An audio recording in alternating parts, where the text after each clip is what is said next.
Jamaah umroh, jamaah haji yang dimuliakan Allah Ta'ala, konsep untuk menjadi apa betul-betul bisa pasrah kepada Allah dengan hati yang ikhlas, yaitu adanya fana. Semua jiwa ini man arafa nafsahu fakot arafa robbahu fakot arafa robbahu fasadal jasad. Kalau sudah mengenal diri kita ini, maka kita akan dekat dengan Allah. Kalau sudah dengan Allah, berarti kita sudah mengerti tentang diri kita ini, yaitu sebagai peleburan yang fana. Berarti rasa keakuannya sudah dilebur, sudah dihapuskan semuanya. Ego-ego kita sudah hilang semuanya. Aku merasa paling baik, aku lebih alim daripada engkau, ya kan? Sombong, iri, dengki, hasut sudah hilang semuanya. Berarti fana dan meleburkan, yaitu di mana ego identitas diri sudah lenyap. Kalau sudah fana akan timbul bako, ya. Berarti ada kesadaran terus-menerus tentang kehadiran Allah Ta'ala dalam hidup kita itu. Maka ada namanya daim, yang selalu ingat kepada Allah selama 24 jam. Kita sehari 5 ingat kepada Allah dalam sholat wajib, ya kan? Maghrib, isya, subuh, duhur, asar. Ingat Allah cuma 5. Maka kita tambah lagi dengan latihan daim, dengan ingat Allah selama 24 jam. Maka dengan daim, insya Allah kita bisa meleburkan diri, ingat selalu pada Allah Ta'ala, bisa mengerjakan selalu kehati-hatian, selalu bersabar, selalu bertawakal kepada Allah Subhanahu wa Ta'ala. Jamaah, kalau sudah bisa meleburkan diri, maka ini nanti akan ada namanya tingkatan fana.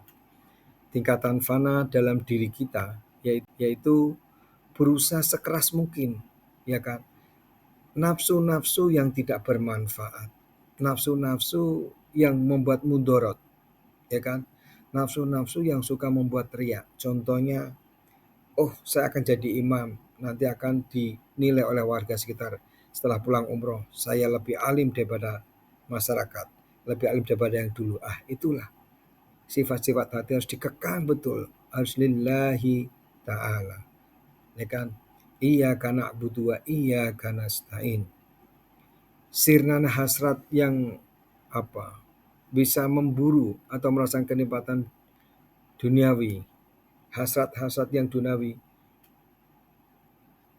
sudah dialihkan untuk lillahi ta'ala, dan selalu dalam keadaan sadar kepada Allah Ta'ala. Ya tadi saya sebutkan dengan daim. Dengan daim adalah sholat daim itu adalah apa? Sholat yang tanpa takbir dan tanpa salam, hanya zikir nafs, ingat kepada Allah Ta'ala, sadar sadar-sadarnya. Karena kita masih hidup dengan adanya nafas kita, maka keluar masuk nafas itulah, buatlah zikir sebanyak-banyaknya, bisa menjadi zikir yang nyaman kepada Allah Ta'ala. Karena Bapak Ibu sekalian, kenapa kita ingat kepada Allah? Karena dalam kandungan dulu kita sudah berjanji kepada Allah. Kita sudah berjanji kepada Allah bahwa kita harus ingat betul, ya. Di dalam kandungan kita sudah berjanji kepada Allah. Makanya setelah kita dewasa sekarang ini, setelah lahir kok lupa, kenapa? Gitu loh. Maka dalam surat Al-A'raf itu kita harus betul-betul mengerti kesadaran kita terhadap kehadiran Allah Subhanahu wa Ta'ala. Saya bacakan surat Al-A'raf. A'udzubillahi minasyaitonirrajim. Bismillahirrahmanirrahim. Wa id akhadha rabbuka min bani Adam min duhurihim dzurriyyatahum wa ashhadahum ala anfusihim alastu bi rabbikum qalu bala syahidna an taqulu yaumil qiyamah inna kunna an hadza ghafilin.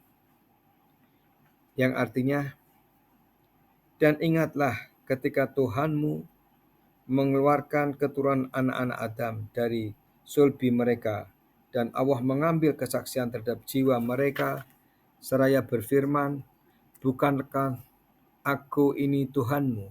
Mereka menjawab, bala syahidna,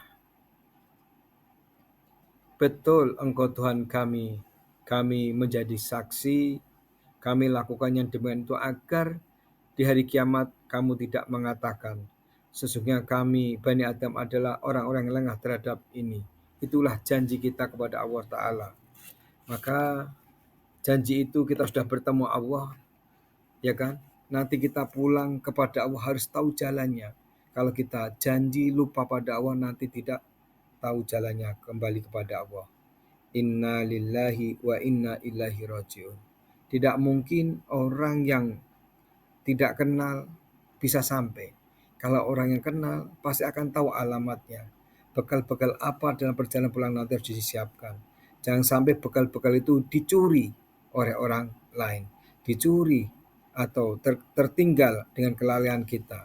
Contohnya dicuri adalah amal-amal yang habis karena penuh riak, takabur, hasud, iri, sombong, dengki.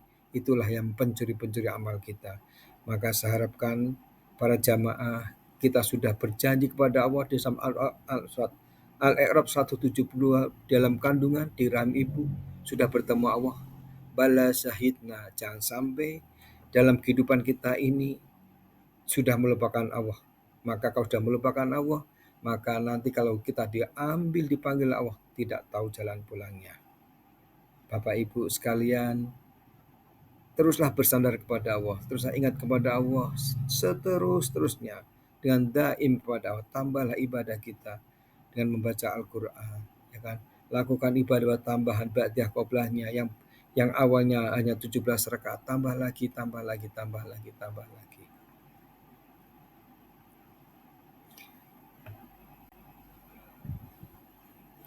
Demikian yang kami sampaikan untuk sementara ini. Semoga menjadi amal baik, ya. Semoga menjadi amal baik. Ketauhidan kita tidak menjadi rusak setelah kita pulang dari umroh. Kalau tauhid itu sangat tingkatannya bermacam-macam. Sebagai orang awam, sebagai orang alim, ya kan, sebagai orang khawatul khawas, kita harus tahu levelnya di mana. Bapak Ibu bisa baca letak tauhid orang awam. Contohnya orang awam itu dalam sholat waktu takbir Allahu Akbar ingat Allah, terus di tengahnya baca Fatihah, ruku, sujud, dia kemana-mana pikirannya. Tapi setelah selesai Assalamualaikum kembali ingat Allah, itu udah sah sholatnya. Itu terletak tauhidnya orang awam. Apakah kita semacam itu? Kan tidak. Ingat, jangan sampai lalai dalam sholatnya. Maka kita masuk harus naik level lagi. Tauhidnya orang alim, khawatul khawas. Silakan di situ. Bapak Ibu harus betul-betul ditingkatkan kesadaran iman kepada Allah Ta'ala. Kalau sudah merasakan ajaran teori-teori yang sebelumnya, ya kan, ingat Allah selama-lamanya. Memilah-milah manfaat, memilah-milah kegiatan yang diajarkan oleh Allah, ya kan, diajarkan oleh Rasulullah. Kalau sudah sampai kegiatan itu, berarti tasawufnya sudah jalan, berarti akan memenuhi levelnya di situ adalah ma'rifatullah. Sebelum ma'rifatullah, jadi harus syariatnya harus bagus, harus mengerti tentang syariat. Betul-betul yang dinamakan syariat adalah sesuatu yang kelihatan mata, itu adalah syariat.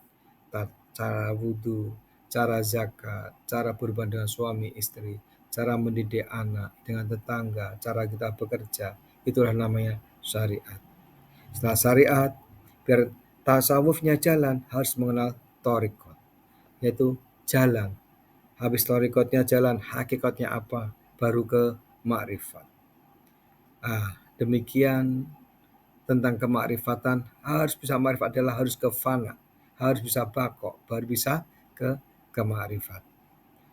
Makrifat ini harus disadari bahwa untuk menjadi seorang yang salik yang diridhai Allah, harus fana, meleburkan diri kepada Allah, betul-betul menyatu kepada Allah di hati kita. Tidak ada orang lain selain Allah Subhanahu wa taala. Maka hati ini biar tidak rusak, Bapak Ibu lakukan amalan-amalan yang bermanfaat yang tadi saya sebutkan. Ya kan, sholat sunnah, sholat wajib silakan. Tetapi yang dibawa ini ada riak pamer, ya kan, merasa paling, lalai, tamak, serakah, buruk sangka, fitnah. Ibadah kita akan hancur, keislaman kita akan hancur, keimanan kita akan hancur. Maka kalau hancur, bekal kita yang nanti akan menghadap pada Allah Subhanahu wa taala hilang begitu saja, kita nanti akan menjadi tercamping-camping, menjadi gelandangan, tidak bisa bertemu dengan Allah Ta'ala. Karena apa? Bekalnya sudah hilang, tidak tahu alamatnya di mana, tujuannya di mana. Maka dengan itu sebagai raja dalam tubuh hati kita, betul-betul kita kontrol, kita jaga, kita keep semua. Biarkan mereka datang seperti tamu-tamu yang dalam hati kita ada tamu orang yang pamer. Kita jaga hati kita, jangan sampai tamu itu bersinggah di hati kita, merasa paling alim. Setelah pulang dari umroh sambil baca, akulah paling alim. Ya kan, aku banyak baca apa, merasa banyak bacaan Al-Qur'annya. Aku bisa sehari 3 juz, 2 juz, atau khatam 2 kali dalam sehari, merasa paling alim dalam lingkungan tersebut. Buanglah sejauh-jauh. Atau mempunyai sifat yang was-was, itu merupakan penyakit, buanglah was-was itu. Atau mempunyai sifat serakah, tamak, buanglah itu. Maka hati kita insya Allah bisa liqah kepada Allah Ta'ala. Semoga ini bisa berapa praktekkan tabel yang akan saya berikan, ya bisa dimanfaatkan tabel tersebut. Semoga kita bisa menjadi kekasih Allah, tetap Islam, iman, dan ihsan. Nanti tabel silakan ditulis sehari ini dapat berapa rakaat, ya kan? Harian berapa rakaat, terus amalia apa yang lain bisa ditulis di situ. Terus penyakitnya apa aja hari itu, jangan tulis. Sampaikan dalam kertas itu yang penyakit itu sampai tidak ada tulisan lagi di situ, sampai bersih kertasnya. Berarti insya Allah hati kita akan bersih seperti kertas tersebut. Demikian Bapak Ibu yang kami muliakan. Apabila ada kata-kata yang kurang pas, mohon maaf. Yang sebesar-besarnya, nanti kita sambung lagi. Ya, mungkin ini agak ini yang pertama dalam kajian ini, semoga bisa nanti saya akan mengambil tema-tema yang lain, ya, yang menuntun hati kita menjadi tetap Islam, iman, dan ihsan. Kita perbarui itu. Tema-tema yang membuat kita lebih dekat kepada Allah Subhanahu wa taala. Saya akhiri, wassalamualaikum warahmatullahi wabarakatuh.